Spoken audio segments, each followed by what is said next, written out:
What is good, y'all? It's your boy DD30. Now I'm here today to give you my official review on Sparking Zero. Now there are going to be three things we're going to focus on when it comes to from this game from being the perfect fighting game. Now I know somebody gonna be in the comments saying there's no such thing as being perfect. Well, tell that to Cell.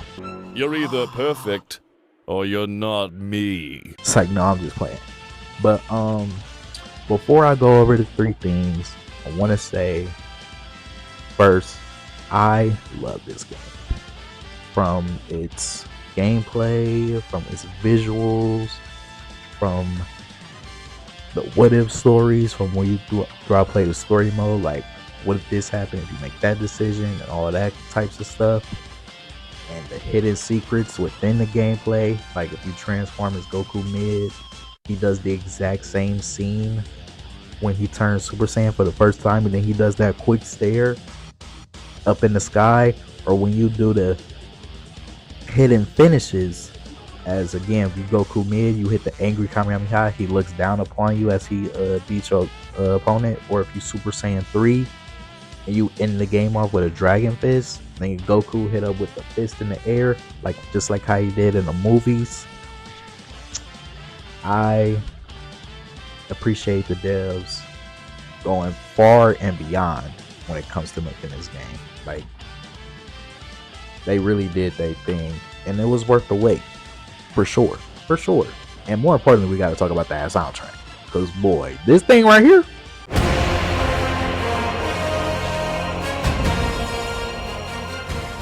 that shit get you hype when you load up to the game and you like, all right, it's time to whistle, man. Type shit. But I'm just playing though. But yes, the first thing I want to go over is when it comes to playing this game. Oh boy, when I tell you, when I get into a match and I hit my ultimate attack, when I send my opponent up to the air and he's like flying, and I do my ultimate attack and it catches him, but it doesn't do the cinematic ultimate thing. Like it hits, it connects, but it doesn't do the cinematic thing where it gets the full damage. When I know dang on will he didn't vanish, he didn't block it, but it's hitting him, but it's not doing the full extent of the damage. I don't know how many times I have lost a battle like this. I'm gonna roll one of the clips. This happened in the same match. One connected and one didn't. I'm gonna play the exact same thing that happened to me. I'm gonna just roll the clip right here.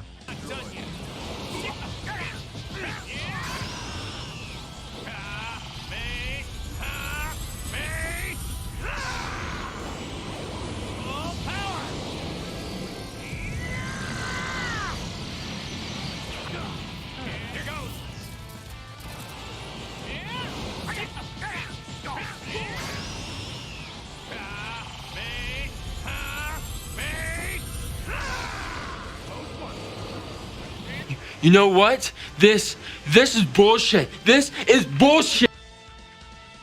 Now that you back, you see what I'm talking about? And it's another thing that I want to talk about too, is when again with the ultimate attack, when you hit the button, I think it's R2 and circle. I don't know why your opponent like does this stutter step when you're trying to like, you don't know how many times I lost to that, like doing that where you trying to do the ultimate attack and your nigga stuttering like this.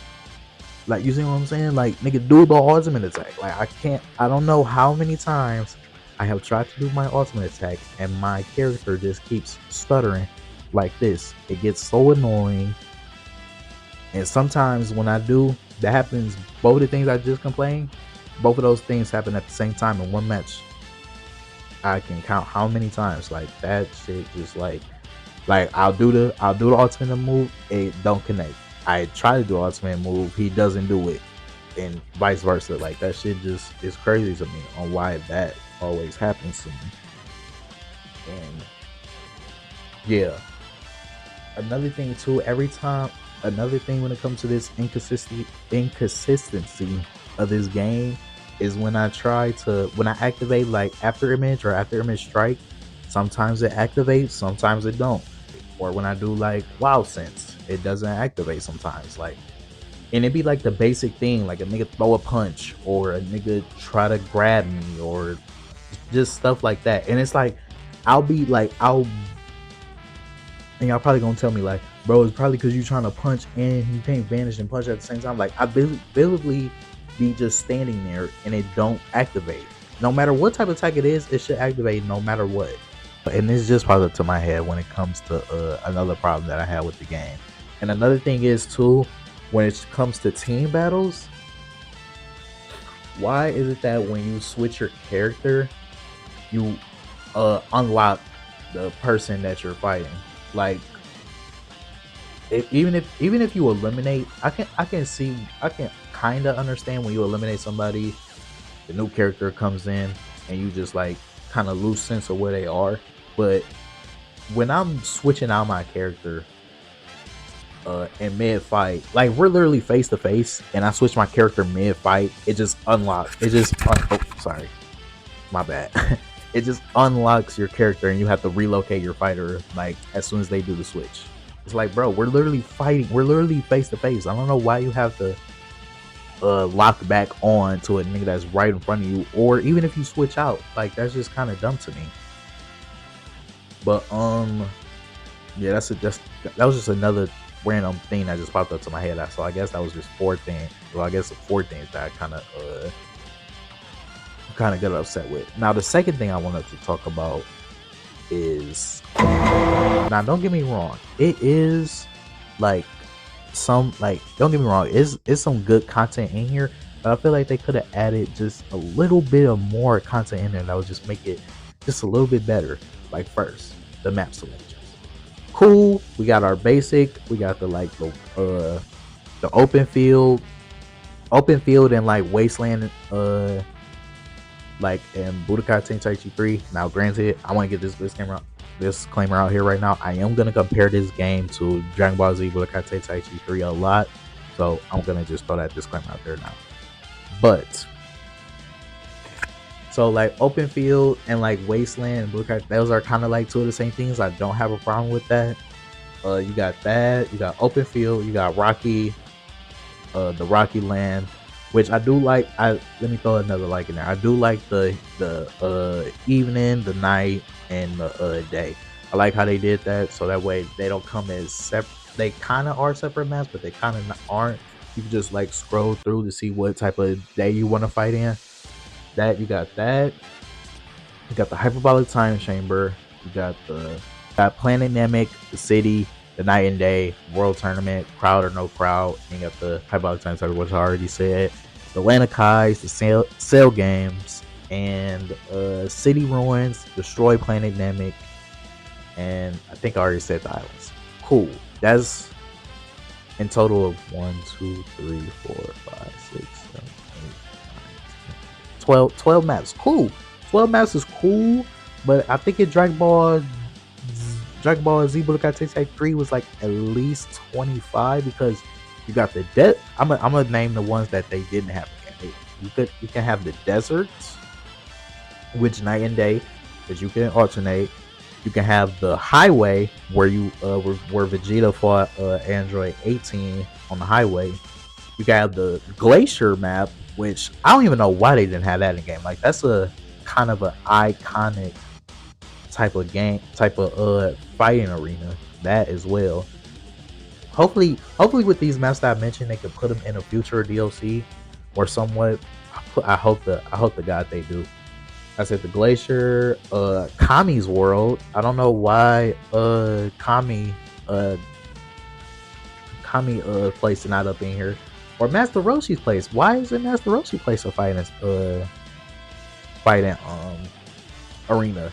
Now they probably, and another thing they had Goku place too. They had that in Budokai Tenkaichi 3. Like, it was so many maps they had in that game that that's already popping up to my head. That's just like, bro, they could have added this in here too, which is crazy. It's just it was another snow map too with the big tower that they had in Budokai Tenkaichi 3. I think that was it back in like Dragon Ball arenas. Which another thing is too, they could have had what was it, Penguin Village, that as well. They also could have Frieza's spaceship. That's another map they could have added in. It was just a whole bunch of maps they could have added in when it came to making this game. But hopefully they do come in DLC. Let's just hope for that. This goes into another thing when it comes into the like content. Now I know it's only one specific map where you can only destroy the map, and that's on Planet Namek, because it's already like a sort of separate map where you destroy Planet Namek. But why we can't do that with every map? If I do open field and I destroy that, let's make that into the destroyed arena. Let's make it to where in a tournament of power, like if we break the ring enough, it's just we're just like flying in the air, or is it like we're playing on this solid rock where it's just like we damn near destroyed the arena, or like in the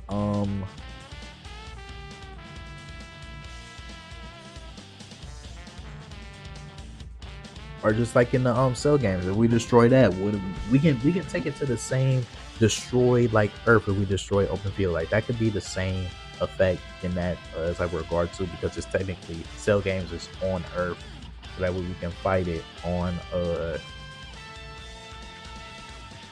destroyed Earth remains. That's just what I have to say. Now, the third thing I want to talk about here, the most important thing in all of this game, is gonna be when you're playing this game, there's little to no consequences when you're playing this game, bro. When I tell you, let me just give you a whole dream of playing this game.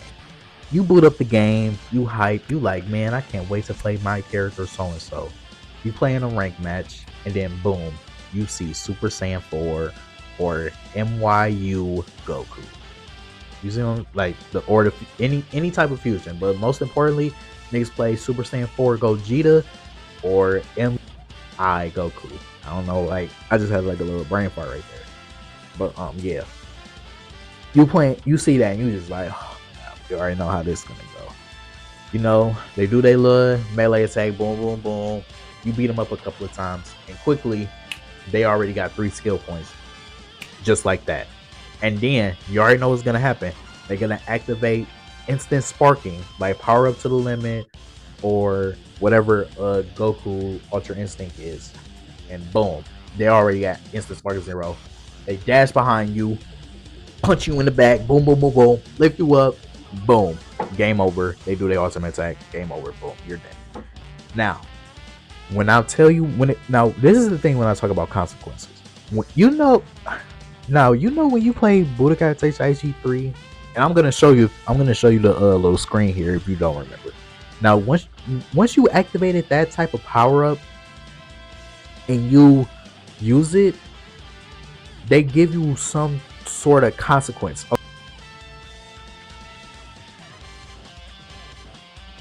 Okay, you activated power limit. Power to the very limit. Boom, you get instant sparking. Use the ultimate attack effects wears off, done, and then right after little that, thing that's in the symbol is gonna be like, all right, now that you use that, it's gonna be hard to charge your ki. It's gonna take it longer than expected, because when you charge it, it's gonna take it longer to get to the max. And once you get it to the max, it goes away. That's the consequence on when you use certain type of abilities. To the fact that when you use power up to the very limit, or after image strike, when you activate after image strike, and once you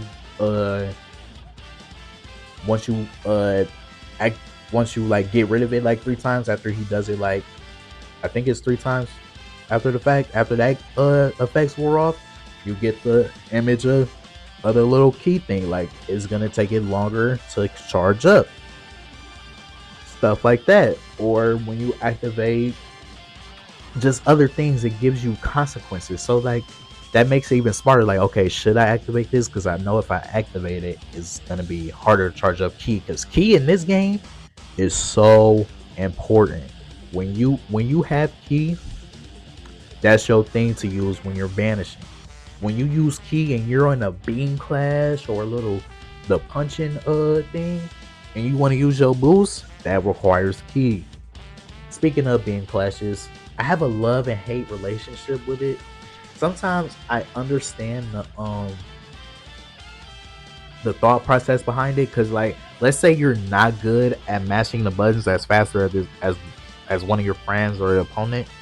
It's like, okay, well, I have more key than him.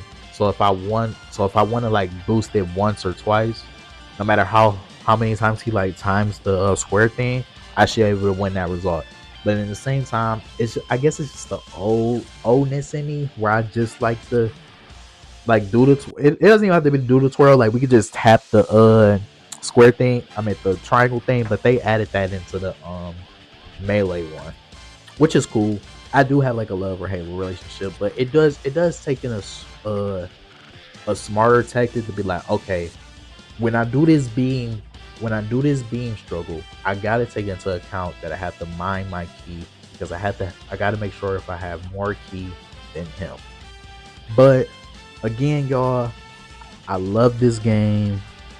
I love it to where this is the only game I play throughout my day. Like, this is the I know y'all tired of me streaming it and sort of stuff like that, which I am gonna branch out and play more games. But this game, I'm telling you, this game really has me on the chokehold. I love this game with all my heart. It was worth the wait. I appreciate every developer that's been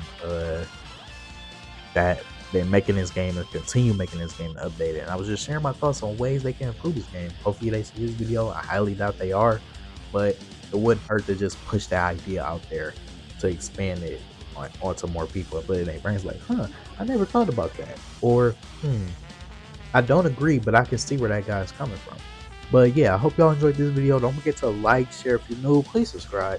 As always, have a great day. I'm out. Peace. God bless y'all.